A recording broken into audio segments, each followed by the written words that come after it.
This is the Growth and Natural Resources Committee meeting. We have one item to discuss today, and that is urban agriculture. And without further ado, I'm going to go ahead and throw it over to ACM, although I think you're no longer ACM. I think you're now Deputy City Manager, Tansy Hayward. That's right. Thank you for the introduction. Yeah, thank you, Council Member. This is a follow-up from some comments received in public comment previously at a council meeting. The item was referred to you in committee. You had a brief introduction at your last meeting into the topic, and then you'll get a much deeper dive today. So while there's only one topic, you do have three departments that have collaborated together on the presentation today. And there's really two components of this presentation. One is you did planning activity and programming that the city is doing. So you're going to hear both direct responses back to some of the feedback we got from the public and a broader overview of some of the work aligned with the city's strategic planning and other planning efforts. The second part of the presentation will go into some regulatory requests and opportunities related to food security and urban agriculture. Again, that part of the presentation will reflect both on some pre-existing efforts that we're going through our strategic plan, as well as responding to some of the feedback that we got from the public. So Megan Anderson from our Office of Sustainability is going to kick us off. Scott Payne is going to help out with some of the programming planning that's happening within the Parks, Recreation, and Cultural Resources Department. We also have Don Belk to speak to some of the planning work that's happening. So with that, I'll hand it off to Megan. Thank you, Tansy. And if you just wait 1 minute, I will share my screen to get our PowerPoint going.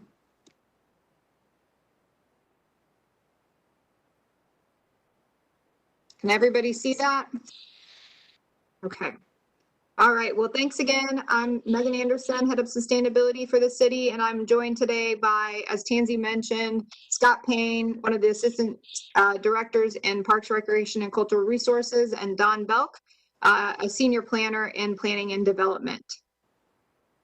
So for our agenda today, I am going to provide a brief background on our work on food security and urban agriculture, including our approach to planning and how we move forward with this work for Council's consideration. I'll then pass it along to my co-presenters who lead our strategic planning teams that work on these topics. Scott Payne will first discuss the Safe, Vibrant, Healthy Communities Initiative Team 4.3 that's focused on our city land, which includes barriers and opportunities to our planning and programming. And then Scott will pass it to Don Belk, who leads the Growth and Natural Resources Initiative Team 1.3, and they're starting their work to address the barriers and opportunities for regulatory considerations on private land. There were some backup materials included in the agenda that provide an overview of potential barriers and some of the information that Don will walk through for Council's consideration. And today we're going to be covering a lot of information. And so with that in mind, we have broken this presentation into two sections for Council to consider. And we'll plan to pause after Scott's section to ask if you have any feedback on the planning and programmatic pieces that Scott and I will go over. And then we welcome Council to provide any feedback on those. And then we'll jump over to Don's presentation, and he'll pause after each of the three regulatory considerations for Council to provide feedback or ask questions as well. So just as a reminder, the resident petition that Council received on April 6th asked for these three items: to formally acknowledge the encouragement of urban agriculture and equitable food policy as a priority for the city, to begin a community engaged planning process with urban agriculture as a starting point towards creation of a comprehensive Raleigh food policy, and to adjust Raleigh's UDO to remove barriers for starting and expanding community gardens and urban agriculture. So as a reminder to Council, you did request a budget note in 2018 requesting staff to provide information on funding for a standalone urban ag plan for the city, including future resources to support that programming. Staff estimated that the planning effort would cost around $150,000. In addition, the funding needed to meet operating costs and ongoing programming costs would range from about $75,000 to $2 million, depending on the options and the approach. This range represents a simple staffing of urban agriculture program up to developing an agricultural education hub farm with job training, food production, and educational programs. After this budget note was presented with the options, council directed staff that instead of pursuing a standalone planning process, that staff should continue to align and partner with Wake County staff on the Wake County Food Security Plan.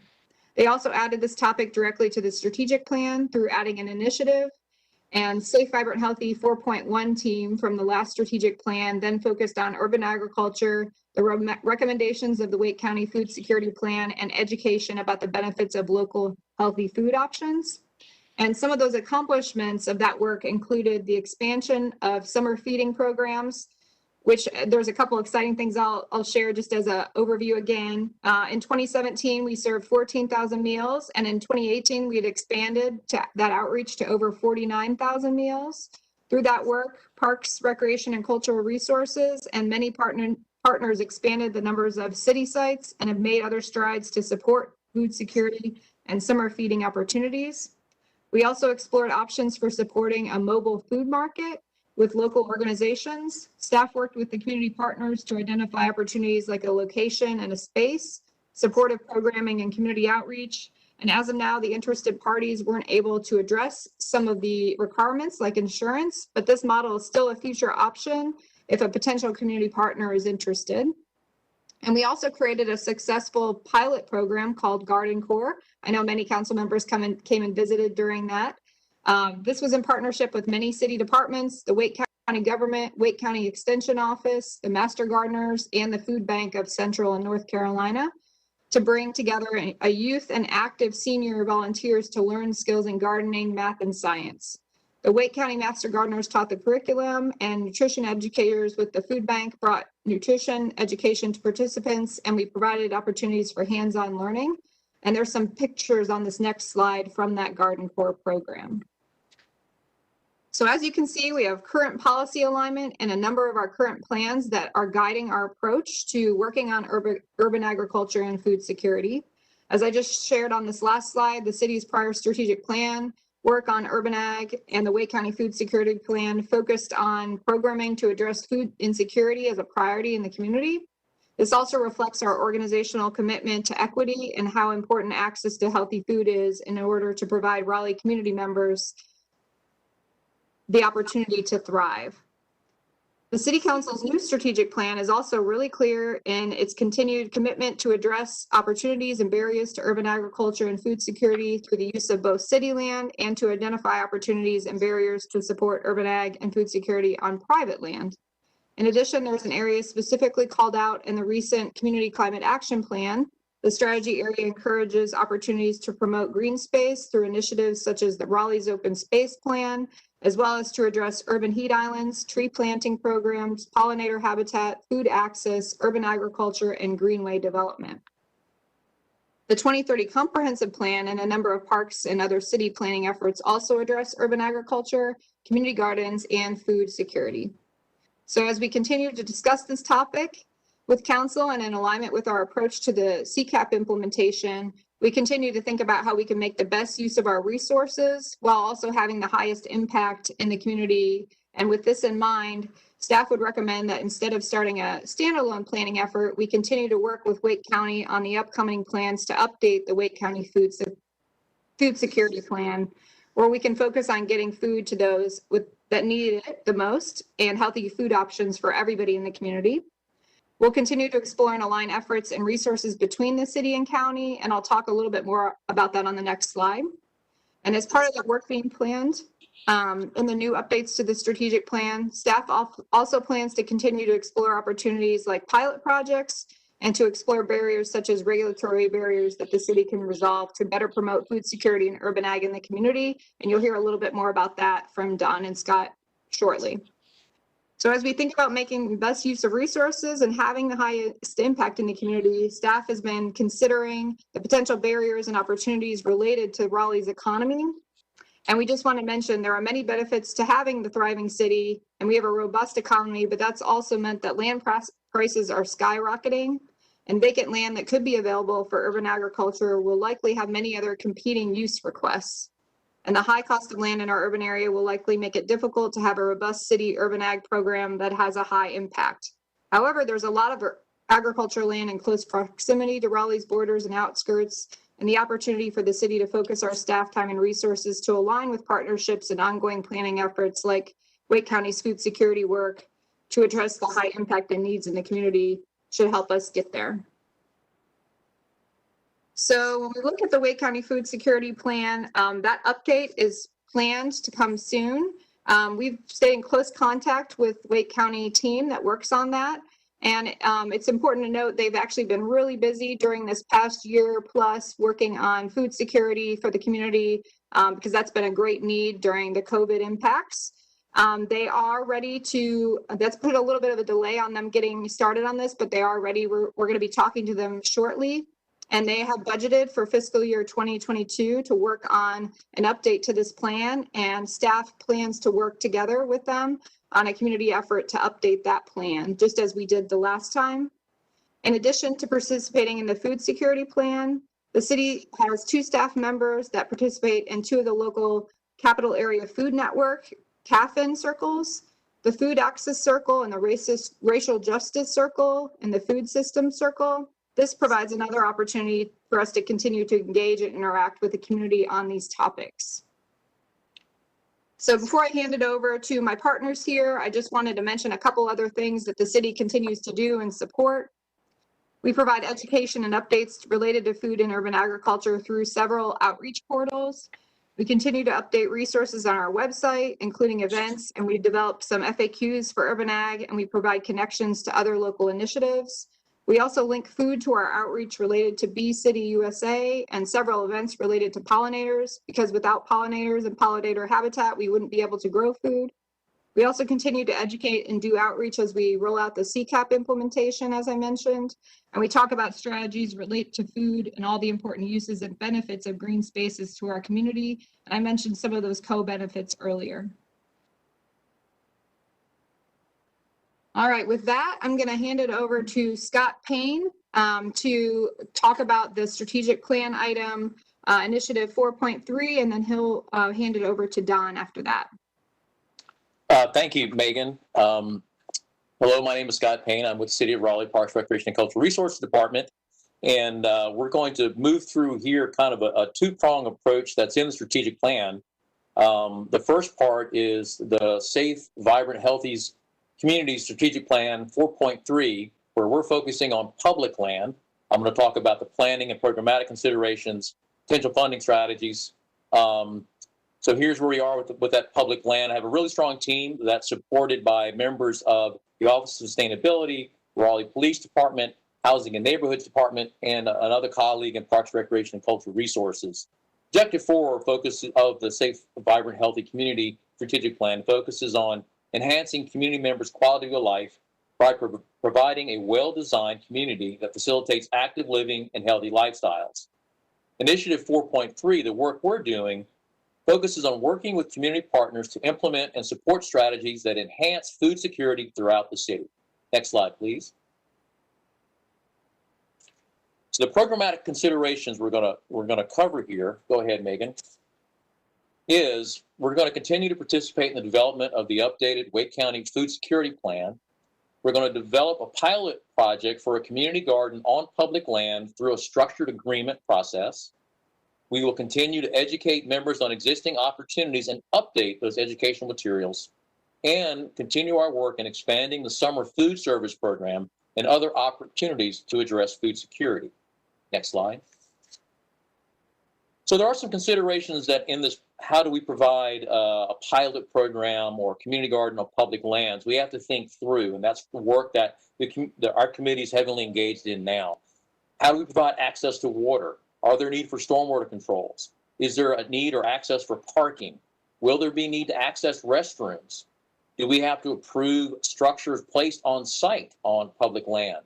We have to always remember about accessibility, waste removal, and liability. All of these pieces are in that work we're doing as we move forward with how do we provide and support community gardens on public land.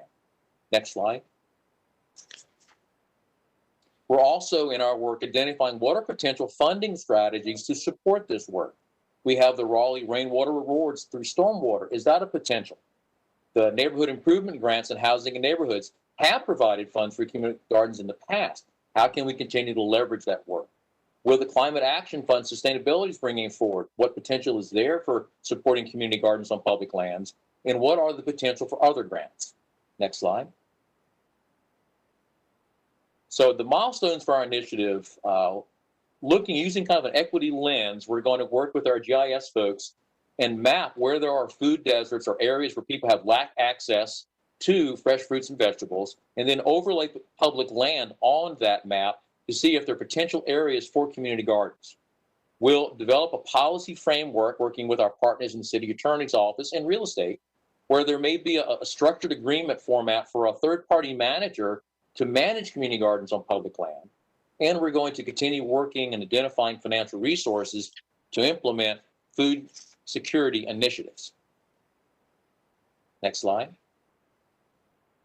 So here's where I'm going to stop for a moment after hearing from both Megan and I, and before we move into Don Belk's work on the regulatory side and his part of the strategic plan. I'll stop here and ask committee's guidance or if you have any questions on this option for planning and programming. One, do we continue the active implementation of existing initiatives that we're doing related to food security, including coordination with Wake County, or do we initiate an additional urban agricultural and food security plan for the city of Raleigh?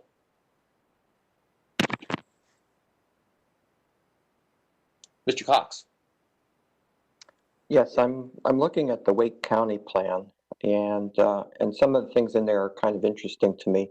So, for example, they're talking about expanding school partners in Wake County school pantries in Wake County schools as one way of ensuring food access. I was wondering if we're thinking about providing any kind of food pantries through our park system.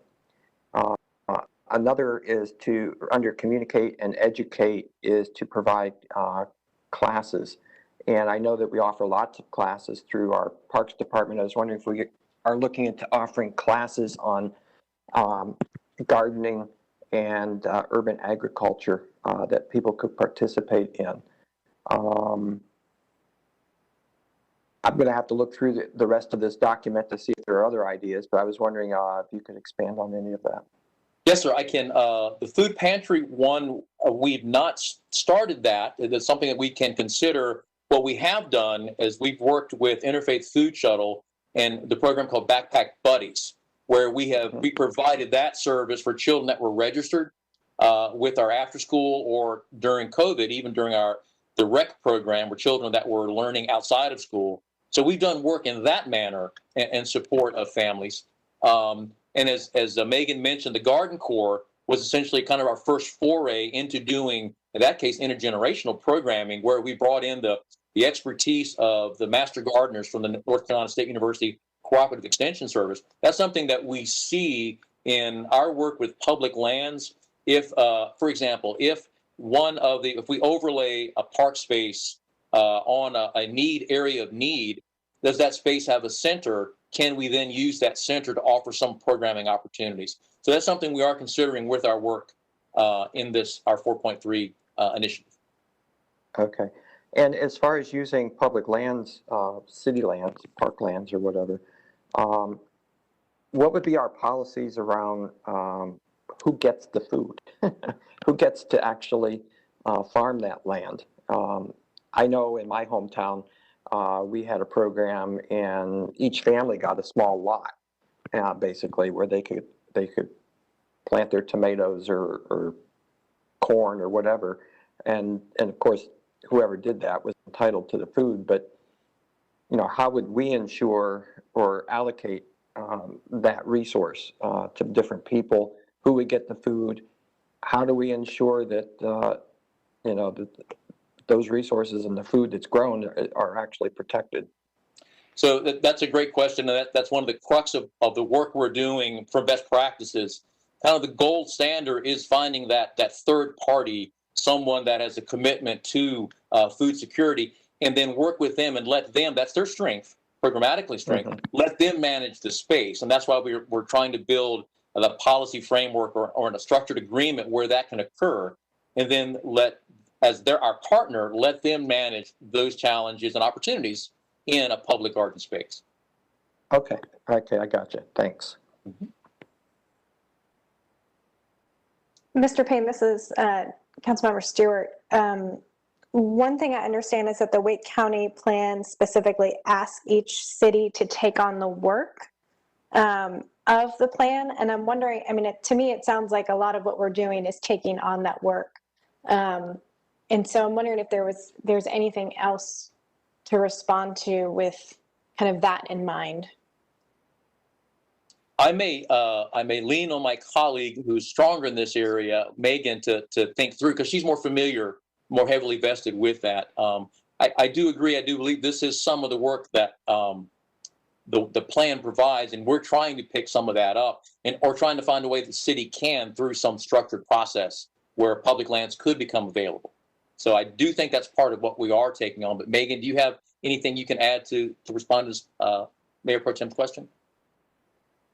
Sure, I can share what our experience was last time, and I did mention we will be meeting with the folks as they get started on looking at what that plan is. So I'm not exactly familiar with what thoughts they have on how they're going to update the plan. But from the last time, we had quite a few stakeholders in the city and outside the city that participated in the Wake County Food Security Plan as it was created. And I would assume that there would be some pieces of outreach, and I know they have consultant dollars set aside for that. So we're looking forward to sitting down with the Wake County team and understanding more about what their scoping is and having those conversations about where there's alignment and how we can help support that process. And we are hoping to see some engagement and understanding where hopefully we see some alignment with where we think we're going. And then also if there's anything else we're missing or gaps, to have those uncovered during that process.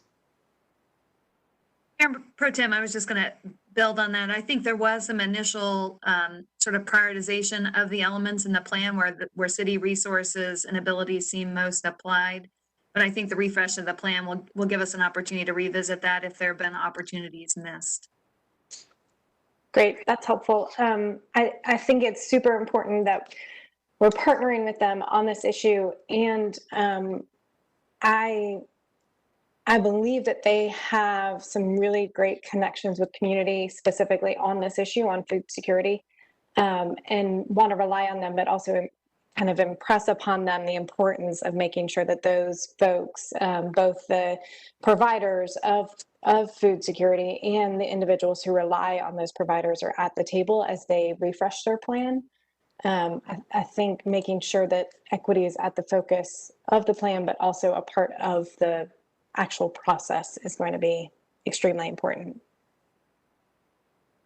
And certainly as we partner and discuss with Wake County, reinforce that in terms of an expectation or a hope of us, and certainly bring unique staff expertise and resources to bear in their planning process as well to advance that objective. We agree that would be well aligned with our strategic plan and organizational goals.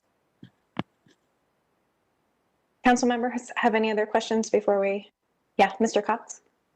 Yeah, another section in the Wake County plan is Action 3.3, Community Garden Programs in all municipalities.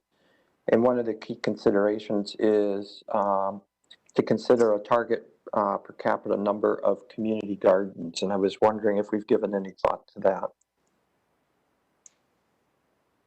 I know that there are community gardens currently in place on private lands, and there's some nonprofit spaces. I think as we build this framework, that's going to give us that potential to really evaluate that stronger. And as Ms. Hayward said, the new plan update may also change the metric that they're looking for from the Wake County plan. So we're going to try to build something that can be replicated in other public properties on city lands to support continued growth for community gardens, especially in those areas that lack that access to the fresh fruits and vegetables.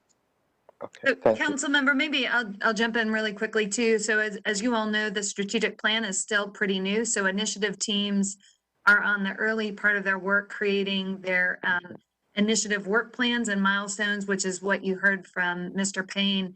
One of the next steps will be for teams to identify any metrics that we need to be collecting and any targets that we need to be setting. So we can certainly make sure that the team is aware of that provision in the plan for consideration of any metrics or milestones that they'll be, or targets that they'll be establishing as a team. Okay, thank you. If there are no more questions, then I'll move us forward to my colleague, Don Belk, with Planning and Development to talk about Growth and Natural Resources Initiative Team 1.3. Thank you very much, Scott. Megan, next slide, please. I am leading the GNR 1.3 initiative team. My colleagues are Cindy Holmes and Mary Owens. And the objective of GNR 1.3 is to identify opportunities to refine and enhance policies and programs that protect and improve environmental resources, including tree canopy, open space, plant management policies and practices. And our specific initiative is to identify opportunities to eliminate barriers and increase education to encourage urban agriculture. Next slide. Our initiative team is very much at work on the milestones for this initiative, driven by the citizens' petition and the growing interest in urban agriculture nationwide. At present, we have completed a scan of commonly used terms related to urban agriculture, drawn from programs in other cities for comparison with our own UDO and comprehensive plan. In the following slides, we will present our review of the input we have received from petitioners to identify and address regulatory and procedural barriers. The petition review and ongoing dialogue is but the first step in increasing education. We can look to examples of successful urban agriculture programs elsewhere and determine if they could be a fit for Raleigh. Next slide. This slide shows some of those terms. We have a great foundation for this common language in our comp plan and UDO based on our scan, but there are other terms we are missing. Certainly having this common language and understanding of specific terms employed in the practice of urban agriculture will improve understanding of the perceived obstacles and help identify possible solutions. Next slide. One of the tenets of the April 20th citizens petition is to adjust Raleigh's UDO to remove barriers for starting and expanding community gardens and urban farms. The next portion of the presentation will consider the specific requests of the petitioners and staff's initial review of these potential changes. They presented 3 specific requests for removing barriers. First of all, allowing agricultural uses in residential districts by right, as well as community gardens by right in all districts, and urban farms by right in mixed-use districts. Secondly, they have asked to exempt season extension structures that make it possible to provide food and urban agriculture practices year-round, to exclude those, exempt those structures from stormwater and impervious surface requirements, as well as accessory structure requirements. And thirdly, they have asked to permit community gardens and urban farms to include agritourism gatherings and events without the limitations of special use or special event permit processes. Next slide, please. Regarding the first request, and just to look at our current regulations, first of all, personal gardening on residential lots is permitted in all districts. Community gardens are allowed in all zoning districts except for conservation management and heavy industrial. Community gardens do require a special use permit in residential 2, 4, 6, and the mobile home districts. Urban farms are allowed in all mixed use districts, but do require a special use permit. Next slide, please. Just a graphic here showing, illustrating the special use permit process itself, I wanted to highlight specifically on step 4, showing what applicants, what they have to undertake to submit a special use permit application. There are some requirements and some costs that they would incur for making the application. And also they are required to notify tenants. And if those addresses are not available, they have to on the property where the tenants are residing. And if they attend the quasi-judicial Board of Adjustment hearing, and if the Board of Adjustment approves the process, then they can proceed to the building permit and administrative site review process. And of course, those entail their own application and costs. There is an appeal process, of course. If they are turned down by the VOA, they can file an appeal to Superior Court. Next slide. Some of the policy options for this initial request that we have looked at and would like to get your feedback on. First is to explore removing the special use permit requirements for community gardens in the remaining residential districts. Also to explore modifying special use permit requirements for urban farms in mixed use districts. Thirdly, evaluate fee opportunities for special use permits for community gardens and urban farms. And fourthly, take no further action. So at this time, we'd like to pause for a moment for any questions on these particular options. Thank you, Mr. Belk. Councilmember Cox, you have a question? Yes, the special use permit process.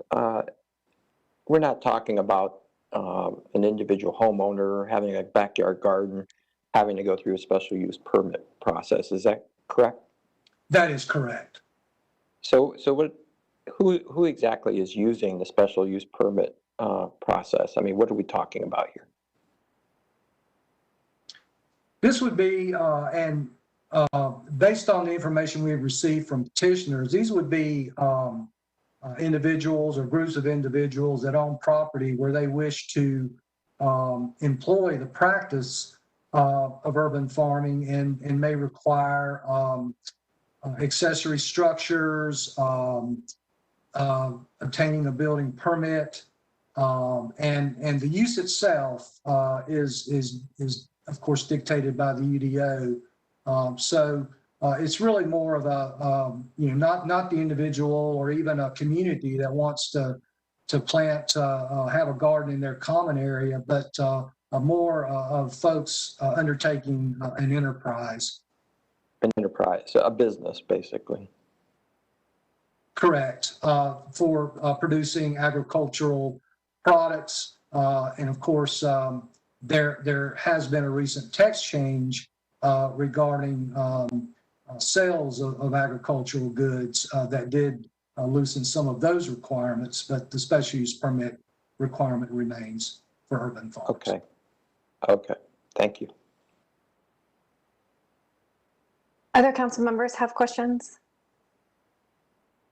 One thing I want to lift up that I think I heard earlier, but Mr. Belk, I'm not sure if I heard you say it during this section, is one of the limitations to putting in a community garden in residential areas may not be the special use permit so much as the cost of the land being not necessarily the highest use, or maybe not the highest use of the property, but an affordable way of using that property. I feel like I heard that earlier in the presentation and wondered if you wanted to speak to that. If that makes sense. Vacant land that is desirable in terms of location, has access to utilities. In terms of developing that land, there may be a number of uses that would be more profitable for the owner, but certainly there are situations where land, privately owned lands may be constrained in other ways, environmentally, by flood floodplain or have other limitations where agriculture would be suitable and perhaps a use where other development uses could not be done. But it is market driven. If someone owns land and they wish to farm it, of course, they would go through the process. But it's really the availability of land for urban agriculture would be driven largely by private landowners' economic decisions, in my view. Councilmember Cox. Yes, I think you raise an important point, like land in a floodplain, for example. We've made it more difficult, if not impossible, for people to develop in the floodplain. So that land could certainly be considered to be used for agriculture. But on the other hand, we have to be careful because we don't want contamination from an agricultural enterprise entering into our water, into our streams and rivers. And so I guess the question is, if we were to eliminate a special use permit and allow urban agriculture by right, then that land that's in the floodplain could put our water system, our streams and rivers at risk potentially, it seems to me. Councilmember, I think it's a good observation that the special use permit is intended, that process itself is meant to identify any kind of negative impacts or competing priorities or conflicting kinds of uses. So I think you are right that those kinds of considerations would be the ones that would generally be discussed in the special use permit process. Councilmember Knight. Thank you. Thank you, Madam Chair. Be that as it may, I mean, I think what Mr. Belk showed, it's a pretty onerous process to go through. And so at least number two, it would seem to me that possibly we could look at ways to make it less onerous if they could give good reasons, good rationale as to why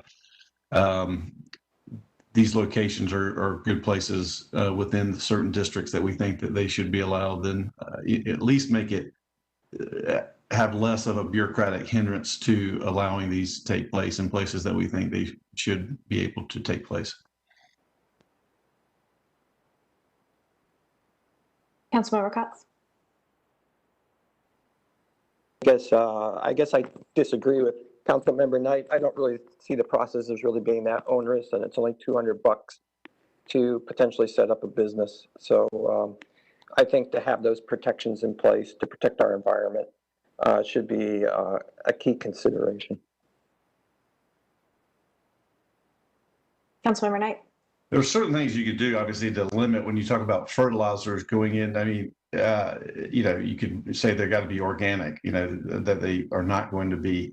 I mean, I guess I think there would be more of a possibility of sediment, I suppose, going in as opposed to chemicals or that you wouldn't want if you limit it in a certain way. But I think there's certainly a way to do it to give residents a more of an opportunity to do these urban gardens, which there is, I believe, demand and desire to do so from our citizens. So I want to make it as rational and appropriate of a process for them to be able to do it as possible. Mr. Belk, one question. Go ahead, Ms. Taylor. I was going to say, I mean, we could certainly, if there's interest in learning more about what number two might entail, we could certainly follow up with some kind of written report, further detailing the kinds of considerations in the process. And especially use permits are used in other contexts outside of urban agriculture or these community gardens. But we could certainly try to flesh out a little bit more what refinements might be able to be made for these uses, imbalances, kinds of things. I think to the point, Councilmember Knight, I think likely some of these uses are going to have people coming and going, more noise, parking. So I think the special use permit process would consider all the impacts of the operations and try to consider what the impacts might be. But we could certainly, if that was the direction of the committee, prepare a follow-up report that would maybe, again, this was a high-level evaluation of opportunities. We could try to identify further what further exploration of number 2 might look like. If the committee's okay, I would propose following Ms. Hayward's advice and seeing if we can get a report on probably number 2, explore modifications, maybe as a follow-up item in a city manager's report or otherwise. And then if folks are interested, we can take that back up. I see a thumbs up from Councilmember Cox and Knight. So if you two are on the same page, I think we can move forward with that recommendation. Councilmember Ford. I want to make sure, Ralph, do you need a formal motion or do you have that? If I may, we're not reporting this part. We're not reporting this portion out. This is coming back to committee, correct? If so, then I don't believe a motion is required for that. It's just simple direction to the staff. We can revisit that at the culmination of the presentation if the item is going to be reported out, Ralph. I think, if I may, I would say let's wait until the end and see if the council decides that, then we can do a motion at that point. Great. All right. Councilmember Fort, did you have anything to add? I'm just waiting to hear from some of our folks who signed up to speak before I weigh in on anything. So I think I don't want to jump the gun until we've heard from the public. So. Absolutely. Thank you. All right. I think we can get back to staff's presentation then. Thank you. The second request from petitioners was to exempt season extension structures from regulatory impacts. Currently, accessory structure rules are based largely on whether a structure is temporary or permanent. These season extension structures are seasonal, constructed seasonally, as we understand. So they are, in a sense, temporary. But in some cases, hoop houses and other structures could be considered permanent, and they could remain standing year round. So in the case of accessory structures, if they are temporary and for less than 180 days, they would be largely exempt. Again, that is a key distinction for structures that are temporary. Even the building code requirements would be less stringent for temporary structures. Next slide, please.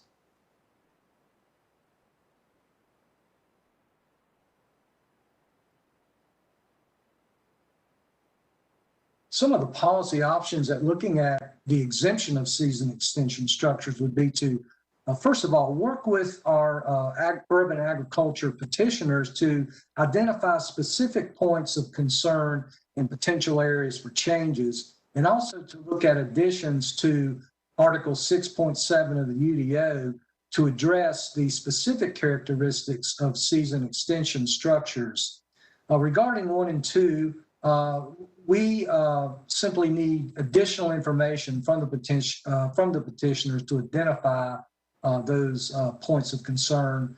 The third option would be to take no further action on this matter.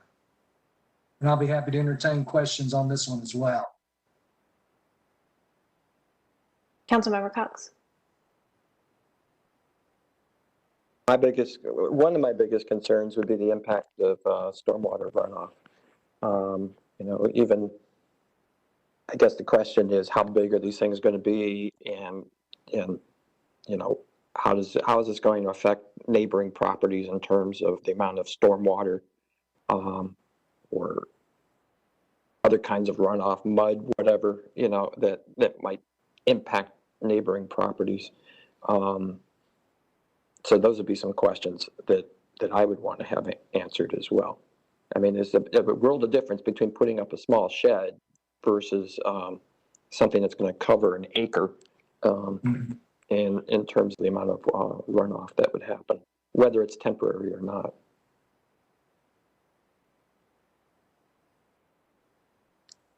Any other questions from council at this point? I think Councilmember Fort made a good point a minute ago about waiting to hear from folks if they've signed up to speak before making any decisions on this one.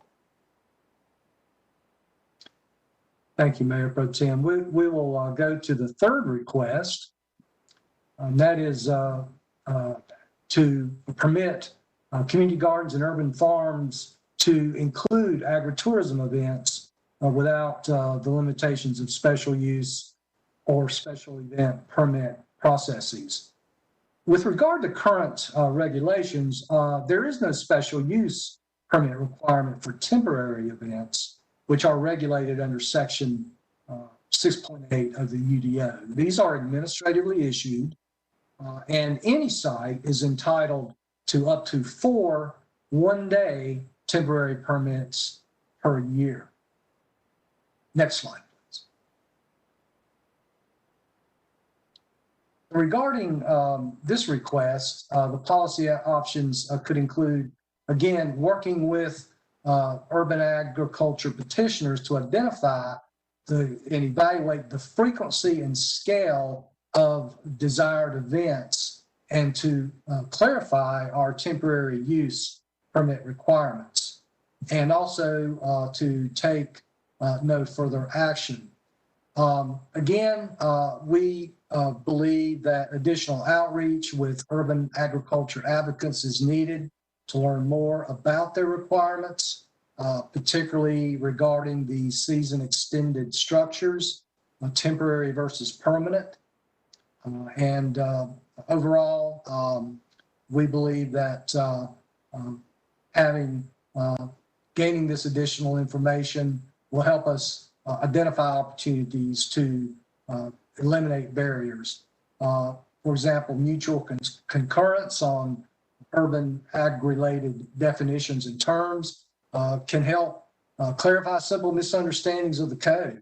And also from staff's standpoint, better understanding of the specific needs and best practices for successful urban farming may clarify impacts and inform potential UDO text changes, for example. I'd be happy to. It is worth noting here that in the county, the codes are different, and so agritourism events do often happen on agricultural uses in the county.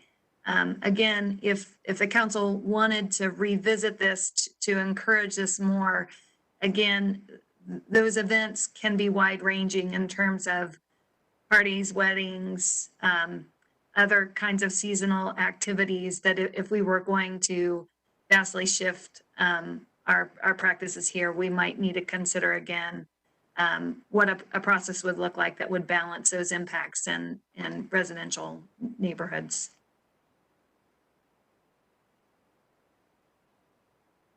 All right, and I will open it up to any quick questions from council members before I think this is the end of the presentation. Is that correct? It is, Mayor Pro Tem. Thank you. Great. Any questions about that item, council members? All right, then I believe we have 2 folks on the call, Ms. Truman and Ms. Purdue. Mr. Chavis, I had asked for to allow each of them 3 minutes. I'd like to be a little more flexible just to see where we're at, but let's start with 3 minutes. So whoever signed up first. Yes, we will take Miss Jennifer Truman first, and I will track the time now. Great. Hi, y'all. Can you hear me okay? Yes, ma'am. I am going to speak briefly. I'm going to take the same tactic that Councilor Knight heard me take at the economic development meeting earlier today. And pardon the crying children. They wait until I am unmuted to cry every time. But I want to speak from the perspective of my clients and my architecture firm and consulting work, but from the farmers, from the people who are trying to do this. The steps and the exemptions that we've asked for are in order to make it take less work to do something that should be simple, which is plant something on land that you own and sell it without having to go through too many steps. And the reality is on the ground that many people in our city that are running community gardens haven't asked the city to do it. Because if they'd asked the city to do it, they would have found that the answer was no. I have asked the city to do it for multiple clients in multiple places. And I appreciate the presentation from staff today on the ideal of how this can and should work. But the reality is that those interpretations and those definitions are so broad that it takes a lot of work and a lot of permitting comments and a lot of back and forth to get to a place where we can do that together. Can you guys still hear me okay? Awesome.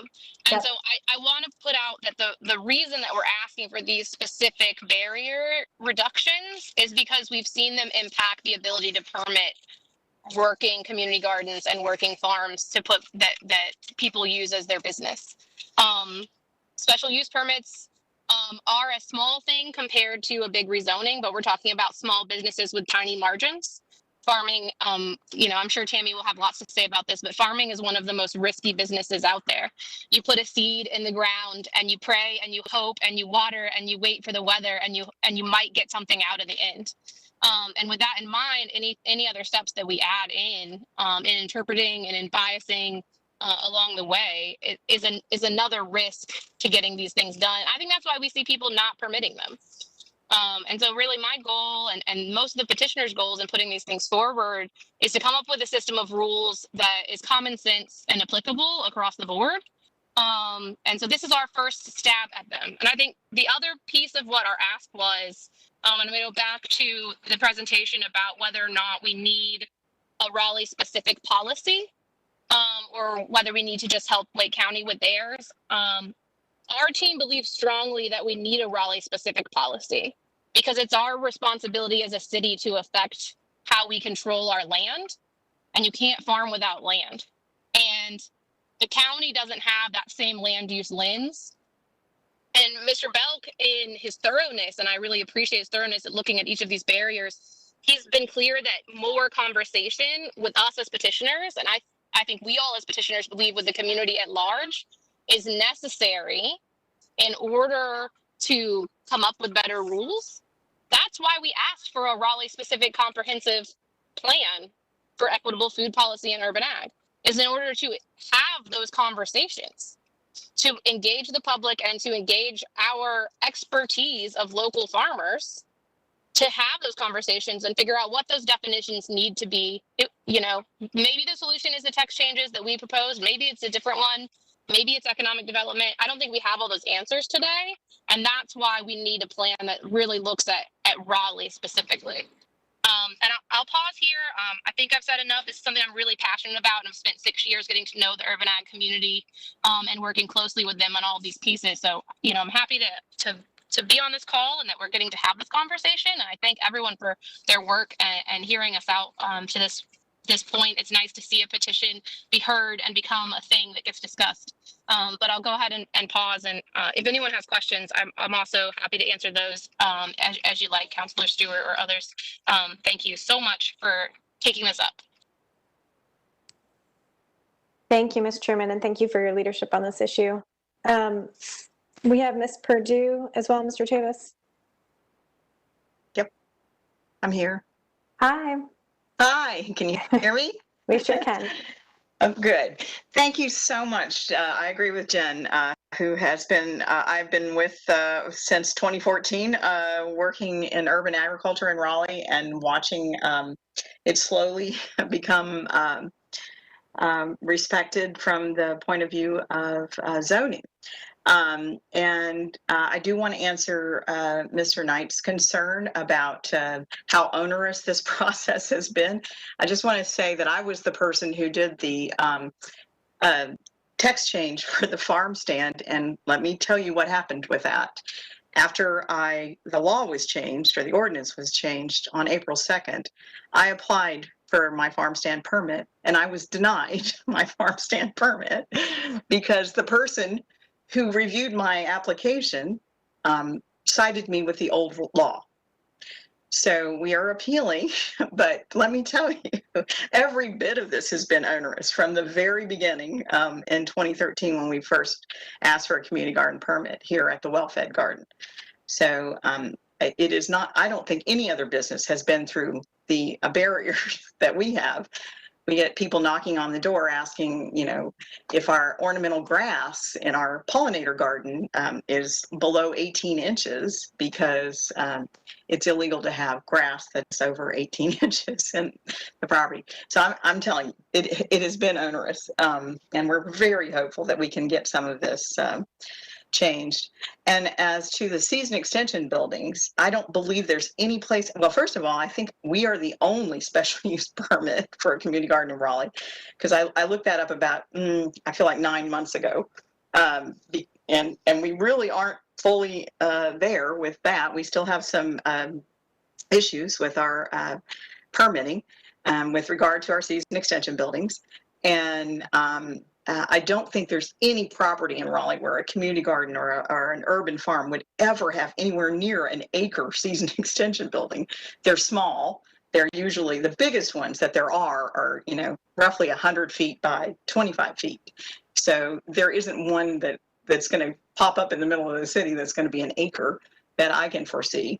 And as for the rainwater, I think that that is an important issue, that the stormwater runoff is something really important. And I think that if you're in a flood zone or a floodplain, it makes sense to have somebody ask the question, what are you putting on your garden? We're an organic farm. We don't put anything on anything. So there's nothing running off that's got chemicals in it. We don't use chemicals. So I think that's an important thing to understand when you're asking somebody or when you're forbidding somebody from having a season extension building for that reason. So again, we have we're so excited as a group to get this far with and to have this particular committee just hearing our issues today. So I don't want to say that we're not thrilled, but I do want to say that it has not been easy, and we're not there. We're still not there, and we've tried to do every legal thing that has been put in front of us. So appreciate your time.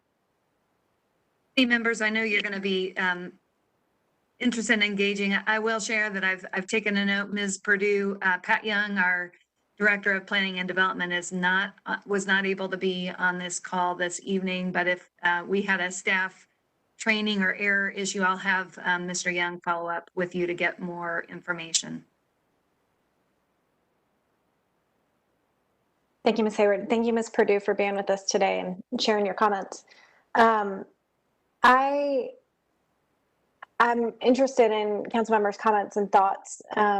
My sense on doing our own city plan at this point is to let staff work with the county on their food security plan, see where that leads, get that updated information, and then revisit whether at that point we need to do a city plan and look at it for next year's budget. I'm also very sensitive to the idea that we have a budget that's being presented to us, or that was just presented to us, and hopefully will pass in the next few weeks. And so thinking about it more comprehensively with updated information from the county, and then looking ahead to next year and doing a city plan may be the way to go.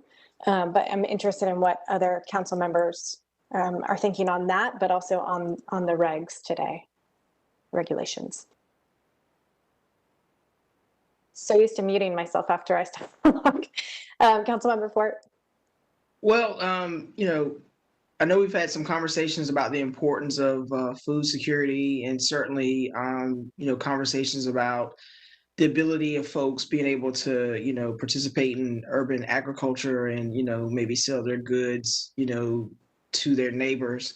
What I've heard fairly consistently through our conversation today, it seems like it would, you know, an opportunity for the folks who are participating in urban agriculture to have more opportunities to have ongoing conversations with the staff before we take any particular action. I think it's very important that we hear from the people actually doing the work about what they think will move the process along and not make it so cumbersome, not only for folks who are running, community gardens, but certainly, we may have a number of people who have an interest in, starting their own, small gardens on their own property, but, the process may appear to be somewhat overwhelming to folks who are not in the business of doing this on a daily basis as Ms. Truman is accustomed to doing. So I certainly think it's important for the staff to have ongoing engagement with folks who are doing this type of work. I echo Councilmember Cox's sentiments about training and classes through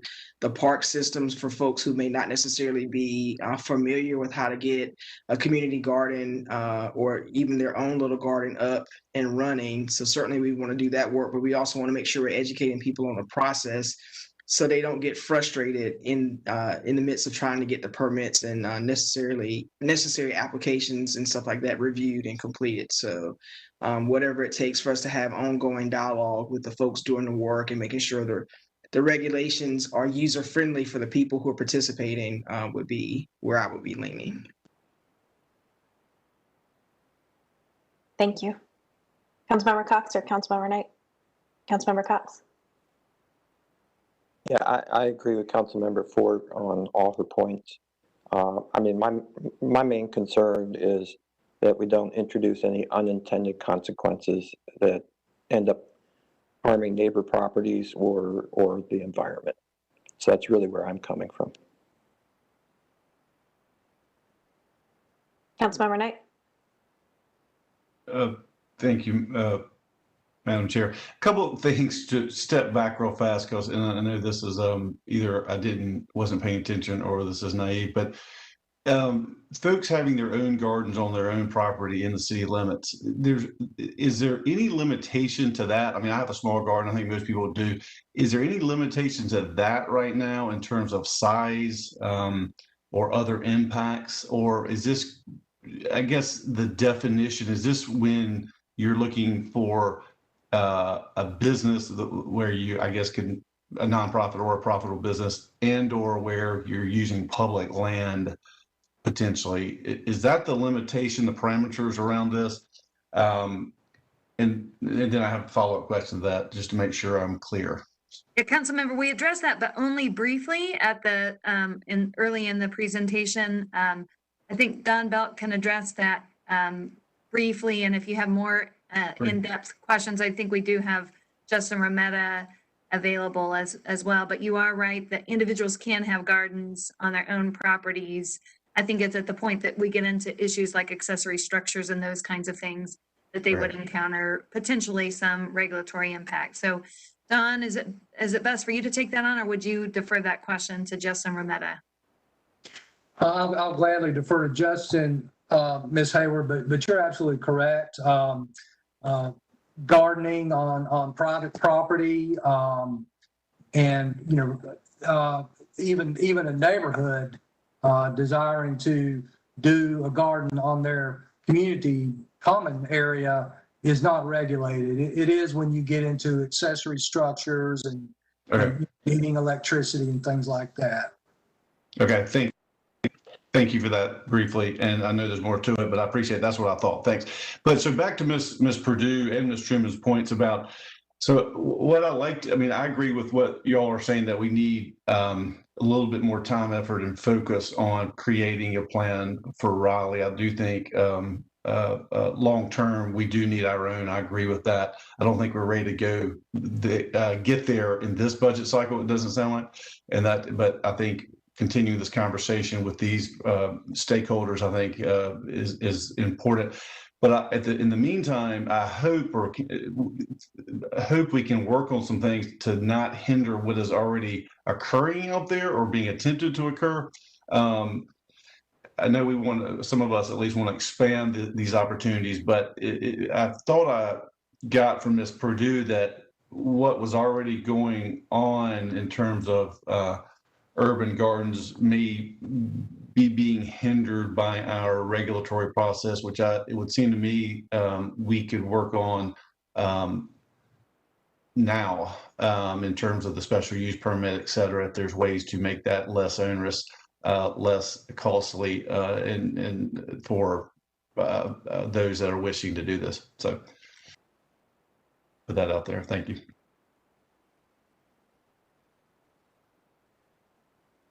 Any other further comments or questions? I think we can wrap this up then.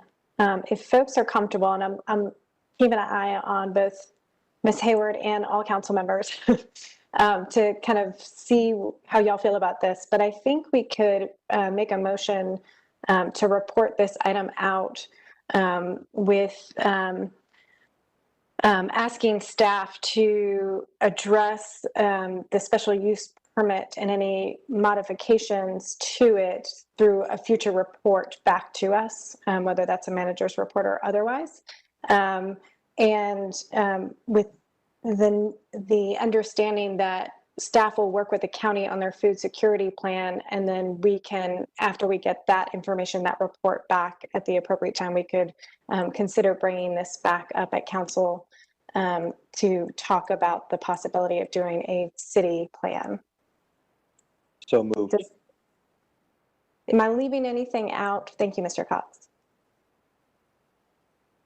I just want to reiterate that I would like staff to work with the folks in the community to keep those conversations going, as well as working with the county. Yeah, thank you for that clarification. And I do want to make sure for the two public participants and anybody else that might be listening. Again, the initiatives that you talked about, that we talked about in the strategic plan, the council has already adopted and given direction to the staff to work on. Those teams, again, are just beginning to identify their approaches, and we can certainly make sure that there are representatives from both teams here, and we can ensure that they include a community outreach and involvement piece as their teams start to work together. Do want to make it clear too, we do provide reports a couple of times a year to the council and the public on our progress on strategic planning initiatives. So we'll make sure that we continue to highlight ongoing work efforts, both on the regulatory and the programming and outreach sides there. But thank you to Mayor Pro Tem. I think your motion was clear, and we'll be ready to work on a report to bring that back, as well as the ongoing coordination with the county and passing on the feedback that we got throughout this conversation. Excellent. So that was a motion by Mr. Cox. Do we have a second? Or I'll second it. All in favor? And that passes unanimously. Mr. Clerk, you have what you need? Did I do it right this time? That was perfect. Thank you. Excellent. It was exactly what we needed, and I think we'll have no problem writing up the recommendation. And as always, there's always the option at the table to make any adjustments that I may have missed. Perfect. Excellent. Any further items from council members? Sorry, it's feeding time for the cats, so they're starting to get loud. All right, well, with that, I think we stand adjourned. Thank y'all.